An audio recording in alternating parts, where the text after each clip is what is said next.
I believe my people will sacrifice everything to establish Buddhism in India.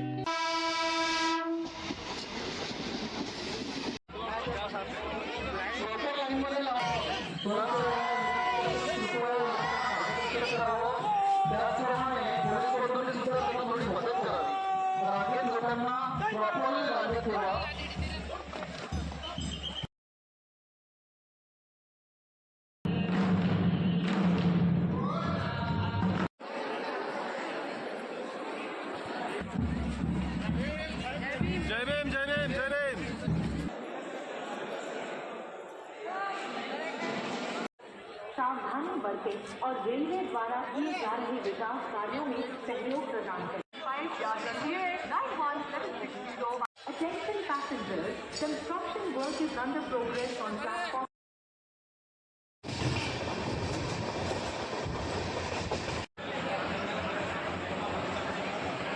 ये पवित्र दीक्षा लेने को अपनी सतिया लेकर जाए केवल एक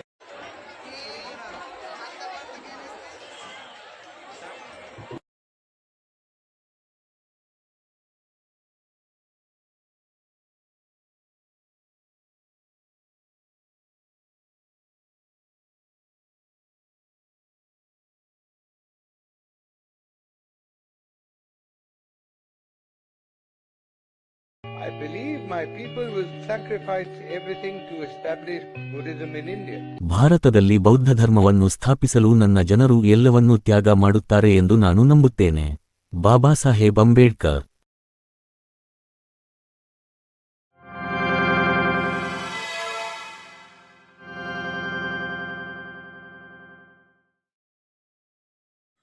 ಹಲೋ ಫ್ರೆಂಡ್ಸ್, ಜೈ ಭೀಮ್, ನಮೋ ಬುದ್ಧಾಯ್. ನಾನು ನಿಮ್ಮ ಹೋಸ್ಟ್ ಮಂಜುನಾಥ್ ಕಾಂಬ್ಳೆ. ಇವತ್ತು ಸೆಪ್ಟೆಂಬರ್ 29. ನಾವು ಇವತ್ತು ನಾಗ್ಪುರಕ್ಕೆ ದೀಕ್ಷೆ ತಗೊಳಕ್ಕೆ ಹೋಗ್ತಾ ಇದ್ದೀವಿ.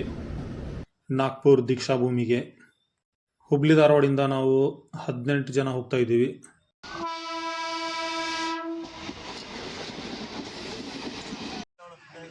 ಬರ್ರಿ ನಮ್ಮ ನಾಗ್ಪುರ್ ದೀಕ್ಷೆ ಎಕ್ಸ್ಪೀರಿಯನ್ಸ್ ಹೆಂಗಿತ್ತು, ಮತ್ತು ಟ್ರಾವೆಲ್ ಎಕ್ಸ್ಪೀರಿಯನ್ಸು, ಮತ್ತು ನಾಗ್ಪುರದಲ್ಲಿ ಏನು ನಡೆಯುತ್ತೆ, ಯಾವುದಕ್ಕಾಗಿ ನಡೆಯುತ್ತೆ ಅನ್ನೋದನ್ನು ತಿಳ್ಕೊಳ್ಳೋಣ. ಬಾಬಾ ಸಾಹೇಬರು ನಾಗ್ಪುರನ್ನೇ ಎದಕ್ಕೂ ಚೂಸ್ ಮಾಡಿದರು ಅಂತ. ಇದು ನಮ್ಮ ಟ್ರಾವೆಲ್ ಎಕ್ಸ್ಪೀರಿಯನ್ಸ್.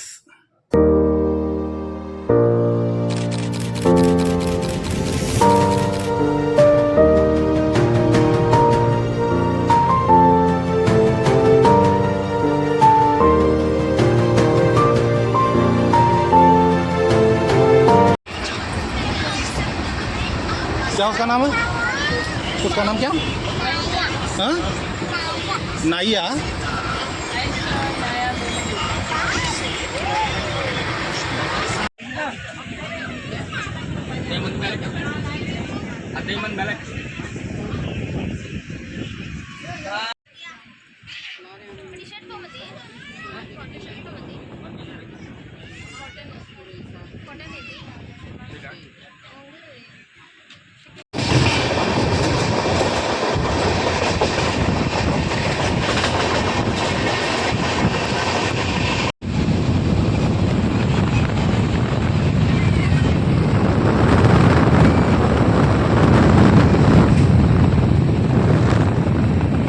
ಓಕೆ, ಫೈನಲಿ ನಾವು ನಾಗ್ಪುರ್ ಬಂದು ರೀಚ್ ಆದ್ವಿ. ಇವಾಗ ಸಂಜೆ 5:20 ಆಗಿದೆ.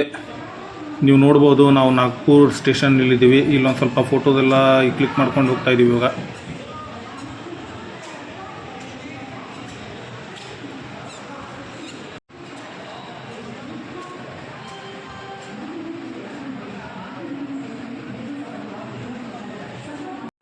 सावधानी बरतें और रेलवे द्वारा किए जा रहे विकास कार्यों में सहयोग प्रदान करें. ಇವ್ರು ನೋಡ್ರಿ, ಇವರೆಲ್ಲರೂ UP ಬಿಹಾರ್ಲಿಂದ ಬಂದಿದ್ದ ಮಂದಿ. ಇವ್ರಿಗೆ ಹೆಂಗೆ ಗೊತ್ತು ನೋಡ್ರಿ, ನಾಗ್ಪುರ್ ದೀಕ್ಷಾಭೂಮಿ ಒಳಗಡೆ ಬೌದ್ಧ ದೀಕ್ಷೆ ಕೊಡ್ತಾರಂತಂದೇಳಿ. ಇಂಥ ಜನ ನೋಡಿದ್ರೆ ನಮ್ಗೆ ಭಾಳ ಖುಷಿ ಆಗ್ತೈತ್ರಿ. ಯಾಕಂತಂದ್ರೆ ಈಗ ನಮ್ಮ ಜನ ಹೆಂಗಾಗ್ಯಾರ ಅಂತಂದ್ರೆ, ನೌಕರಿ ಸಿಗೋ ಮಟ್ಟ ಅಷ್ಟೇ ಬಾಬಾ ಸಾಹೇಬ್ರು, ನೌಕರಿ ಸಿಕ್ಕ ಮೇಲೆ ಬಾಬಾ ಸಾಹೇಬ್ರದ್ದು ಹೆಸರೇ ಎತ್ತೋದಿಲ್ಲ. ಅವ್ರಿಗೆ ತಮ್ಮ ಜಾತಿ ಹೇಳ್ಕೊಳಕ್ಕೂ ನಾಚಿಕೆ ಆಗ್ತೈತಿ. ಅಂಥ ಟೈಮ್ ಒಳಗೆ ಇವ್ರು ಬಾಬಾ ಸಾಹೇಬ್ರದ್ದು ಇಂಥ ದೀಕ್ಷೆ ಕಾರ್ಯಕ್ರಮ ಆಯಿತು, ಯಾವುದೋ ಕಾರ್ಯಕ್ರಮ ಇದ್ರೂ ಪಾಲ್ಗೊಂಡು ಆ ಕಾರ್ಯಕ್ರಮವನ್ನು ಇವ್ರು ಯಶಸ್ವಿಗೊಳಿಸ್ತಾರೆ. ನಮ್ಮ ಜನ ನೋಡ್ರಿ, ಎಜುಕೇಟೆಡ್ ಇದ್ದಿದ್ದ ಜನ ಯಾರೂ ಇಲ್ಲ. ಆಲ್ಮೋಸ್ಟ್ ನಾನು ನೋಡಕತ್ತೀನಲ್ಲ, ಯಾರು ಎಜುಕೇಟೆಡ್ ಇದ್ದವ್ರು ಜಾಸ್ತಿ ಜನ ಬಂದಾರೆ. ಸ್ವಲ್ಪ ಜನ ಬಂದಾರೆ, ಯಾರು ಅಂತಲ್ಲ, ಎಲ್ಲರೂ ಅಂತಲ್ಲ, ಸ್ವಲ್ಪ ಜನ ಬಂದಾರ. ಆದ್ರೆ ಒಂದು ಸ್ವಲ್ಪ ಜನ ತಮ್ಮ ಜಾತಿನ ಹೇಳ್ಕೊಳಕ್ಕೂ ನಾವು ಅಂಬೇಡ್ಕರ್ ಫಾಲೋವರ್ಸ್, ಅಂಬೇಡ್ಕರ್ ಇವ್ರು ಅಂತಂದು ಹೇಳ್ಕೊಳಕ್ಕೂ ನಾಚಿಕೆ ಪಡ್ಕೊಂತಾರೆ. I believe my people will sacrifice everything to establish Buddhism in India. Attention passengers, construction work is under progress on platform number 5. Passengers are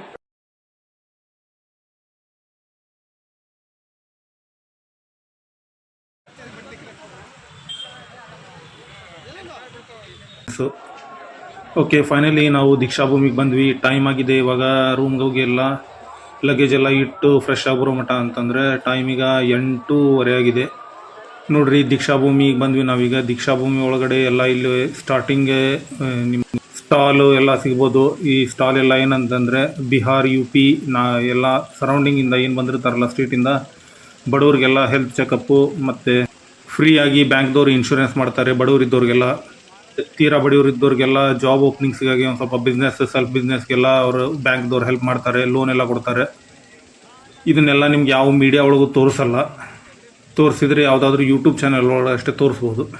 ನಮ್ಮಂಥ ಯೂಟ್ಯೂಬ್ ಚಾನಲ್, ಬಹುಜನ್ ಮತ್ತು ಮೂಲ ನಿವಾಸಿಗಳ ಯೂಟ್ಯೂಬ್ ಚಾನಲ್ ಏನಿದೆಯಲ್ಲ ಅದರೊಳಗಡೆ ನಿಮ್ಗೆ ತೋರಿಸ್ಬೋದು ಅಷ್ಟೇ. ನಾಳೆ ಸಿಕ್ಕಾಪಟ್ಟೆ ಕ್ರೌಡ್ ಇರುತ್ತೆ. ಇವತ್ತು ಜಸ್ಟ್ ಹಾಗೆ ನಾವು ಒಂದು ವಿಸಿಟ್ ಮಾಡಿದ್ದೀವಿ. ಇಲ್ಲಿ ಫೋಟೋದೆಲ್ಲ ಕ್ಲಿಕ್ ಮಾಡ್ಕೊಂಡು ಹೋಗ್ತಾ ಇದ್ದೀವಿ. ನಾಳೆ ಸಿಕ್ಕಾಪಟ್ಟೆ ಕ್ರೌಡ್ ಇರುತ್ತೆ, ಇಲ್ಲಿ ಭಾಳ ಕ್ರೌಡ್ ಇರುತ್ತೆ.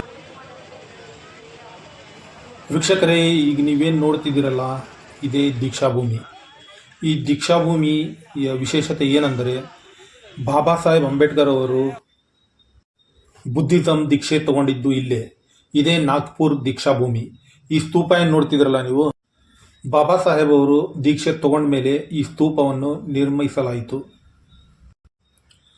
ಇದರ ಇತಿಹಾಸ ಏನಂದರೆ, ಬಾಬಾ ಸಾಹೇಬರು ತಾವು ಇರೋದ್ರೊಳಗಡೆನೆ ತಮ್ಮ ಜನಕ್ಕೆ ಒಂದೇನಾದರೂ ದಾರಿ ತೋರಿಸ್ಬೇಕು. ಅಂದರೆ ಈ ಜಾತಿ ಪದ್ಧತಿ, ಈ ಮೌಢ್ಯ ಎಲ್ಲದರಿಂದ ನಮ್ಮ ಜನ ಮುಕ್ತರಾಗಿ ಒಂದು ಒಳ್ಳೆ ದಾರಿಯಲ್ಲಿ ನಡಿಬೇಕಂತ ಬೌದ್ಧ ಧರ್ಮದ ದೀಕ್ಷೆಯನ್ನು ತಗೊಂಡ್ರು. ಬೌದ್ಧ ಧರ್ಮದ ದೀಕ್ಷೆ ತಗೊಂಡ್ರು. ಅದು ಯಾಕೆ ನಾಗ್ಪುರ್ನಲ್ಲೇ ತಗೊಂಡ್ರು ಅಂತ ಅನ್ನೋದಕ್ಕೂ ಒಂದು ಇತಿಹಾಸ ಇದೆ. ನಾಗ್ಪುರ್ ಎದಕ್ಕಂದರೆ, ನಾಗ್ಪುರ ನಾವು ನಾಗವಂಶಿಗಳ ಇತಿಹಾಸ ಇಲ್ಲಿ ಬೇರೂರಿದೆ. ಇದು ಭಾರತದ ಸೆಂಟರ್ ಪ್ಲೇಸ್ ಆಗಿದೆ. ಬಾಬಾ ಸಾಹೇಬರು ದೀಕ್ಷೆ ತಗೋಬೇಕಂತ ಈ ಸ್ಥಳ ಹುಡುಕ್ತಿರುವಾಗ, ಎಲ್ಲಿ ದೀಕ್ಷೆ ತೆಗೆದುಕೊಳ್ಬೇಕು ಅಂತ ಹುಡುಕ್ತಿರ್ಬೇಕಾದ್ರೆ ಒಬ್ಬ ಸ್ವಾಮೀಜಿಯವರು ಸಜೆಸ್ಟ್ ಮಾಡ್ತಾರೆ. ಆವಾಗ ಬಾಬಾ ಸಾಹೇಬರಿಗೆ ತಿಳಿಯುತ್ತೆ ಇದು ನಾವು ನಾಗವಂಶಿಗಳ ಮೂಲ ಬೇರಿರುವ ಸ್ಥಳ ಎಂದು. ಹೀಗಾಗಿ ಇದು ಐತಿಹಾಸಿಕ ಸ್ಥಳವಾಗಿರುವುದರಿಂದ ಬಾಬಾ ಸಾಹೇಬರು ನಾಗ್ಪುರಕ್ಕೆ ಬಂದು ಇಲ್ಲಿ ದೀಕ್ಷೆನ ಪಡೆದುಕೊಳ್ತಾರೆ. ಬಾಬಾ ಸಾಹೇಬರು ಬೌದ್ಧ ಧರ್ಮವನ್ನೇ ಎದಕ್ಕೆ ಆರಿಸ್ಕೊಂಡ್ರು. ಜಗತ್ತಿನಲ್ಲಿ ಬೇಕಾದಷ್ಟು ಧರ್ಮಗಳಿವೆ, ಆದ್ರೂ ಬಾಬಾ ಸಾಹೇಬರು ಬೌದ್ಧ ಧರ್ಮವನ್ನೇ ಎದಕ್ಕೆ ಆರಿಸ್ಕೊಂಡ್ರು. ಎದಕ್ಕಂದರೆ, ಬೌದ್ಧ ಧರ್ಮ ಭಾರತದ ಮೂಲ ಧರ್ಮ. ಜಗತ್ತಿನಲ್ಲಿ ಮತ್ತು ಭಾರತದಲ್ಲಿ ಯಾವುದೇ ಧರ್ಮವು ಅಸ್ತಿತ್ವದಲ್ಲಿ ಇರದಿದ್ದಾಗ ಮೊದಲು ಹುಟ್ಟಿದ್ದ ಧರ್ಮವೇ ಬೌದ್ಧ ಧರ್ಮ. ಇತಿಹಾಸದ ಮೂಲಗಳ ಪ್ರಕಾರ ಜೀಸಸ್ ಕ್ರೈಸ್ಟ್, ಯೇಸು ಕ್ರಿಸ್ತ ಕೂಡ ಬೌದ್ಧ ಸನ್ಯಾಸಿ. ಹಾಗೆಯೇ ಜಗತ್ತಿನ ಇನ್ನೂ ಕೆಲವು ಧರ್ಮಗಳಲ್ಲಿ ಇತಿಹಾಸಗಳನ್ನು ನೋಡುತ್ತಾ ಹೋದರೆ ಆ ಧರ್ಮಗಳಿಗೆ ಅಡಿಪಾಯವಾಗಿದ್ದು ಬೌದ್ಧ ಧರ್ಮ ಎಂದು ನಮಗೆ ಸಿಗುತ್ತದೆ. ಜಗತ್ತಿನ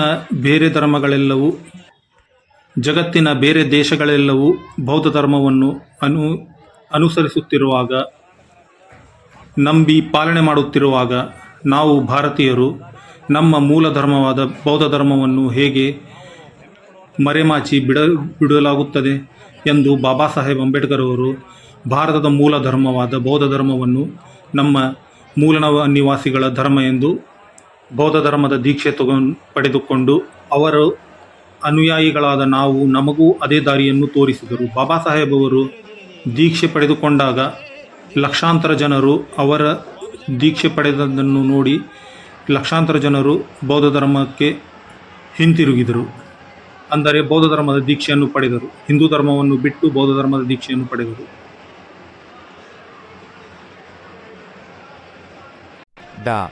ಬಿ.ಆರ್. ಅಂಬೇಡ್ಕರ್ ಅವರು ಧಮ್ಮ ದೀಕ್ಷೆಗಾಗಿ ನಾಗಪುರವನ್ನು ಆರಿಸಿಕೊಂಡಿದ್ದು ನಿಜ. ಈ ಐತಿಹಾಸಿಕ ಘಟನೆ 1956ರ ಅಕ್ಟೋಬರ್ 14ರಂದು ನಡೆಯಿತು. ಅವರು ನಾಗಪುರವನ್ನು ಆಯ್ಕೆ ಮಾಡಲು ಮುಖ್ಯ ಕಾರಣಗಳನ್ನು ಸ್ವತಃ ಅಂಬೇಡ್ಕರ್ ಅವರೇ ವಿವರಿಸಿದ್ದಾರೆ. ಅವುಗಳು ಹೀಗಿವೆ. ನಾಗ ಜನರು ಮತ್ತು ಬೌದ್ಧ ಧರ್ಮದ ಸಂಬಂಧ. ನಾಗಪುರವು ನಾಗ ಜನರ ನೆಲೆಯಾಗಿತ್ತು.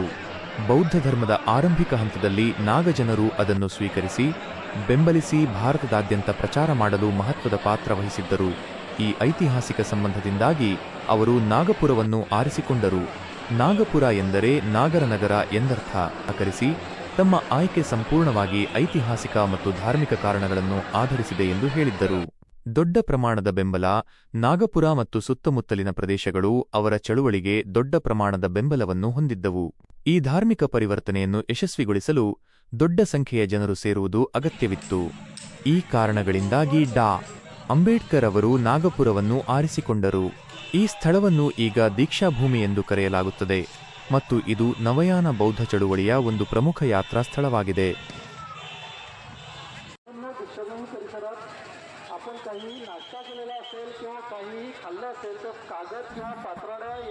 ಈಗ ಸ್ವಲ್ಪ ಧಮ್ಮಚಕ್ರ ಪರಿವರ್ತನಾ ದಿನದ ಮಾಹಿತಿಯನ್ನು ಪಡೆದುಕೊಳ್ಳೋಣ.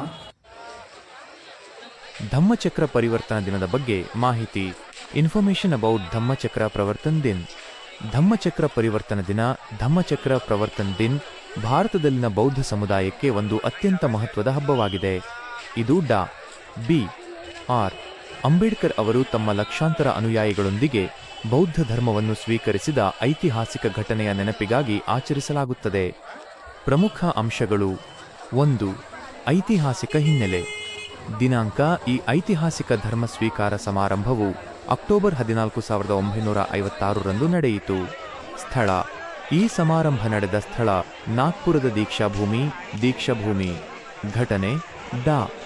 ಬಿ. ಆರ್. ಅಂಬೇಡ್ಕರ್ ಅವರು ಲಕ್ಷಾಂತರ ಅನುಯಾಯಿಗಳೊಂದಿಗೆ ಸುಮಾರು 3,80,000 ಜನರು ಮೊದಲ ದಿನ ಮತ್ತು 2,20,000 ಜನರು ಎರಡನೇ ದಿನ ಹಿಂದೂ ಧರ್ಮವನ್ನು ತ್ಯಜಿಸಿ ಬೌದ್ಧ ಧರ್ಮವನ್ನು ಸ್ವೀಕರಿಸಿದರು. ಇದು ಭಾರತದಲ್ಲಿ ಬೌದ್ಧ ಧರ್ಮದ ಪುನರುಜ್ಜೀವನದಲ್ಲಿ ಒಂದು ಕ್ರಾಂತಿಕಾರಿ ಹೆಜ್ಜೆಯಾಗಿದೆ. 2. ಆಚರಣೆಯ ಉದ್ದೇಶ ಮತ್ತು ಮಹತ್ವ. ಸಾಮಾಜಿಕ ಕ್ರಾಂತಿ. ಅಸ್ಪೃಶ್ಯತೆ ಮತ್ತು ಜಾತಿ ತಾರತಮ್ಯದಿಂದ ಬಳಲುತ್ತಿದ್ದ ಸಮುದಾಯಗಳಿಗೆ ಸಮಾನತೆ, ಸ್ವಾತಂತ್ರ್ಯ ಮತ್ತು ಘನತೆಯನ್ನು ತಂದುಕೊಡುವ ಉದ್ದೇಶದಿಂದ ಡಾ. ಅಂಬೇಡ್ಕರ್ ಅವರು ಬೌದ್ಧ ಧರ್ಮವನ್ನು ಸ್ವೀಕರಿಸಿದರು. ಇದು ಕೇವಲ ಧಾರ್ಮಿಕ ಪರಿವರ್ತನೆಯಲ್ಲ, ಬದಲಿಗೆ ಸಾಮಾಜಿಕ ವಿಮೋಚನೆಯ ಒಂದು ಹೆಜ್ಜೆಯಾಗಿತ್ತು. 22 ಪ್ರತಿಜ್ಞೆಗಳು. ಧರ್ಮ ಸ್ವೀಕರಿಸುವ ಸಂದರ್ಭದಲ್ಲಿ ಡಾ. ಅಂಬೇಡ್ಕರ್ ಅವರು ತಮ್ಮ ಅನುಯಾಯಿಗಳಿಗೆ 22 ಪ್ರತಿಜ್ಞೆಗಳನ್ನು ಬೋಧಿಸಿದರು. ಇವು ಹಿಂದೂ ಧರ್ಮದ ಸಂಪ್ರದಾಯಗಳು ಮತ್ತು ಆಚರಣೆಗಳನ್ನು ತ್ಯಜಿಸಿ ಬುದ್ಧನ ನೀತಿ ಮತ್ತು ಧರ್ಮದ ತತ್ವಗಳನ್ನು ಅನುಸರಿಸುವುದನ್ನು ಒತ್ತಿ ಹೇಳುತ್ತವೆ. ಧಮ್ಮದ ಸಂದೇಶ. ಈ ದಿನವು ಗೌತಮ ಬುದ್ಧನ ಶಾಂತಿ, ಅಹಿಂಸೆ, ಪ್ರೀತಿ ಮತ್ತು ಸದ್ಭಾವನೆಯ ಸಂದೇಶಗಳನ್ನು ಇಡೀ ಜಗತ್ತಿಗೆ ಸಾರುತ್ತದೆ. 3. ಆಚರಣೆ. ದಸರಾ ದಿನ. ಸಾಮಾನ್ಯವಾಗಿ ಈ ದಿನವನ್ನು ಪ್ರತಿ ವರ್ಷ ವಿಜಯದಶಮಿ ದಸರಾ ದಿನದಂದು ಆಚರಿಸಲಾಗುತ್ತದೆ, ಏಕೆಂದರೆ 1956ರಲ್ಲಿ ಅಕ್ಟೋಬರ್ 14ರಂದು ದಸರಾ ಹಬ್ಬವಿತ್ತು. ಆದ್ದರಿಂದ ದಸರಾ ದಿನಾಂಕದೊಂದಿಗೆ ಈ ಹಬ್ಬದ ದಿನವೂ ಬದಲಾಗುತ್ತದೆ. ಪ್ರಮುಖ ಕೇಂದ್ರ. ಮಹಾರಾಷ್ಟ್ರದ ನಾಗ್ಪುರದಲ್ಲಿರುವ ದೀಕ್ಷಾಭೂಮಿಯು ಈ ಆಚರಣೆಯ ಮುಖ್ಯ ಕೇಂದ್ರವಾಗಿದೆ. ಪ್ರತಿ ವರ್ಷ ಲಕ್ಷಾಂತರ ಭಕ್ತರು ದೇಶದ ಮೂಲೆ ಮೂಲೆಗಳಿಂದ ಇಲ್ಲಿಗೆ ಆಗಮಿಸಿ ಬುದ್ಧ ಮತ್ತು ಡಾ. ಅಂಬೇಡ್ಕರ್ ಅವರಿಗೆ ನಮಸ್ಕರಿಸುತ್ತಾರೆ. ಕಾರ್ಯಕ್ರಮಗಳು. ಸಾಮೂಹಿಕ ಬುದ್ಧ ವಂದನೆ, ಧಮ್ಮದ ಕುರಿತು ಭಾಷಣಗಳು, ಮೆರವಣಿಗೆಗಳು, ಸಾಂಸ್ಕೃತಿಕ ಕಾರ್ಯಕ್ರಮಗಳು ಮತ್ತು ಡಾ. ಅಂಬೇಡ್ಕರ್ ಅವರಿಗೆ ಗೌರವ ಸಲ್ಲಿಸುವುದು ಈ ದಿನದ ಪ್ರಮುಖ ಆಚರಣೆಗಳಾಗಿವೆ. ಧಮ್ಮಚಕ್ರ ಪರಿವರ್ತನಾ. ಧಮ್ಮಚಕ್ರ ಪಿಪಿ ಅವಟ್ಟನ ಎಂದರೇನು? ಬೌದ್ಧ ಧರ್ಮದಲ್ಲಿ ಧಮ್ಮಚಕ್ರ ಪರಿವರ್ತನಾ ಎಂದರೆ ಧರ್ಮದ ಚಕ್ರವನ್ನು ಮುಂದಕ್ಕೆ ಚಲಿಸುವುದು ಅಥವಾ ಕಾನೂನಿನ ಚಕ್ರವನ್ನು ತಿರುಗಿಸುವುದು. ಗೌತಮ ಬುದ್ಧನು ಜ್ಞಾನೋದಯದ ನಂತರ ಸಾರನಾಥದ ಜಿಂಕೆ ಉದ್ಯಾನವನದಲ್ಲಿ ತನ್ನ ಮೊದಲ ಉಪದೇಶವನ್ನು ನೀಡಿದನು. ಆ ಮೊದಲ ಉಪದೇಶವನ್ನೇ ಧಮ್ಮಚಕ್ರ ಪರಿವರ್ತನಾ ಎಂದು ಕರೆಯಲಾಗುತ್ತದೆ. ಡಾ. ಅಂಬೇಡ್ಕರ್ ಅವರು ಬೌದ್ಧ ಧರ್ಮವನ್ನು ಸ್ವೀಕರಿಸಿದ ಈ ಐತಿಹಾಸಿಕ ಘಟನೆಯು ಭಾರತದಲ್ಲಿ ಮತ್ತೊಮ್ಮೆ ಬುದ್ಧನ ಧರ್ಮವನ್ನು ಮರುಸ್ಥಾಪಿಸಿದ ಕಾರಣಕ್ಕಾಗಿ ಈ ದಿನವನ್ನು ಕೂಡ ಧಮ್ಮಚಕ್ರ ಪರಿವರ್ತನಾ ದಿನ ಎಂದು ಆಚರಿಸಲಾಗುತ್ತದೆ. ಸಂಕ್ಷಿಪ್ತವಾಗಿ ಧಮ್ಮಚಕ್ರ ಪರಿವರ್ತನಾ ದಿನವು ಡಾ. ಬಿ. ಆರ್. ಅಂಬೇಡ್ಕರ್ ಅವರ ನಾಯಕತ್ವದಲ್ಲಿ ಭಾರತದಲ್ಲಿ ನಡೆದ ಮಹತ್ವದ ಧರ್ಮ ಕ್ರಾಂತಿಯನ್ನು ಮತ್ತು ಲಕ್ಷಾಂತರ ಜನರು ಸಮಾನತೆಯ ಜೀವನಕ್ಕಾಗಿ ಬೌದ್ಧ ಧರ್ಮವನ್ನು ಸ್ವೀಕರಿಸಿದ ದಿನವನ್ನು ಆಚರಿಸುವ ಒಂದು ಪವಿತ್ರ ಮತ್ತು ಸ್ಫೂರ್ತಿದಾಯಕ ದಿನವಾಗಿದೆ.